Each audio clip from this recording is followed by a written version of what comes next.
Hello everyone, welcome to English Learner's Space. Today we will be studying conditional type 2. So let's get started. First thing we were going to see about this conditional is the use. Why do we use this conditional type 2? The second conditional is used to describe an imaginary, impossible, or unlikely situation in the present or the future. Example, this girl here, she is thinking about something. Well, she is thinking or she's dreaming about herself having wings. So she said, if I had wings, I would travel all over the world. So this sentence is an example of the second conditional. This sentence has two parts. The first part is the condition. The second part is the result. All right? So, in reality, she does not have wings. Okay? She used the second conditional to imagine having wings. So, the situation is hypothetical. It's not real. Okay? She is just imagining having wings. Okay, she's just dreaming. So now let's look at the form of the second conditional. So how do we use the second conditional? Now let's take this sentence. If I knew her address, I would go and see her. So in this sentence, we have two clauses. So the first clause is called the if clause. We call it the if clause simply because it starts with an if, okay, and it contains the condition. And the second clause is the main clause. So this is the basic structure of the second conditional. When the condition is true, the result usually happens. So the question is, what is the verb in the if clause? Yes, it's the verb to know. Okay, knew. Here it's conjugated. Now in the main clause you have would go. So what is the tense of the verb in the first in the if clause? What is the tense of the verb here? It is in the simple past. So the basic rule of the conditional type 2 is if plus subject plus simple past. Okay, so this is the if clause. In the main clause, you have the subject plus would plus verb, and the verb is always in the base form or in the infinitive form. Okay, good. You have to remember this. The simple past here does not indicate the past time. It does not mean that the action happened in the past. No, it's actually in the present. But the past here is indicating distance from reality. We use the simple past here to say that it is very far from reality. It's not real. Okay? The verb to be is a special case. Now, if we conjugate the verb to be in the simple past, of course, it would be like I was, you were, he was, she was, it was, we were, you were, they were. We have to pay attention while using the verb to be in a second conditional sentence.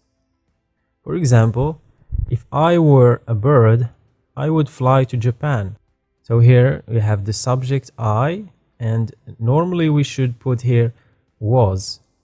No, this is not the case with the verb to be. We use the subjunctive mood of the verb to be, which is were. So we say I were, not I was.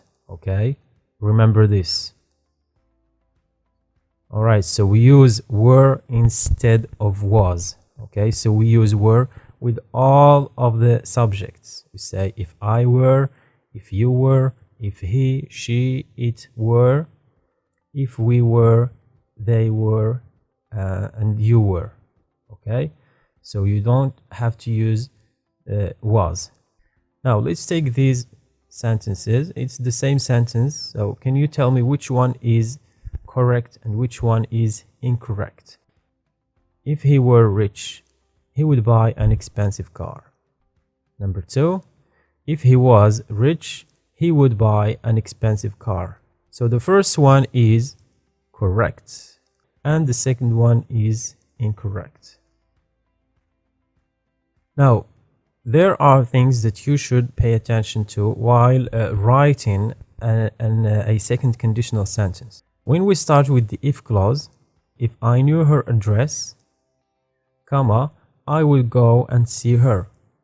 So here we should use a comma after the condition and before the result, okay? Because the condition is in the if clause, all right? Now, we can, of course, change the order of the sentence. Now, it could be like this. We can start with the main clause and then the if clause. We could say, I would go and see her if I knew her address. But the difference here is there is no comma, okay? You should not use a comma after the result. Just in brief, when we start with the if clause, start with if, we should put a comma after the condition or after the if clause. But when we start with the main clause and if is in the middle of the sentence, there is no comma. You should pay attention to this while writing the conditional sentences. The meaning of this sentence here is, in the present, he does not know her address. So it is impossible for him to go and see her. Now, let's move to do some practice. Now, put the verbs in brackets in the correct form. Okay, now you can pause the video and we will correct in 3, 2, 1. The first sentence said, it's Monday today, but if, and you have the verb to be, Saturday, I go to the beach. Now here you have the if clause. This is the if clause. And we said in the if clause, you put the verb in the simple past. Okay? Now, if it were Sunday, I would go to the beach. And the verb to be, you should use the subjunctive mood of the verb. Number 2, I don't have any money now. If I had some, I would lend it to you. Number 3, I have to work tomorrow, but I go shopping with you if free, okay? Remember here we start with the main clause, and if here is in the middle, so there is no comma here. I have to work tomorrow, but I would go shopping with you if I were free. It's if I were, not I was. Okay, number 4. Amy can only speak one language, but if she could speak 2 languages, she would apply for a job at the multicultural center. So here the past of the modal verb can is could. You can go back and watch the video about modal verbs. Okay, I will put the link of the video in the description. Number 5. Mary doesn't know how to knit. If she knew how to knit, she would make a sweater for you for your birthday. Number 6. We are not going to buy that house. If it were a little cheaper, we would buy it. Here we come to the end of this lesson. Thank you for watching the video. Give it a thumbs up if you like it and subscribe to the channel for more video updates. See you in the next video.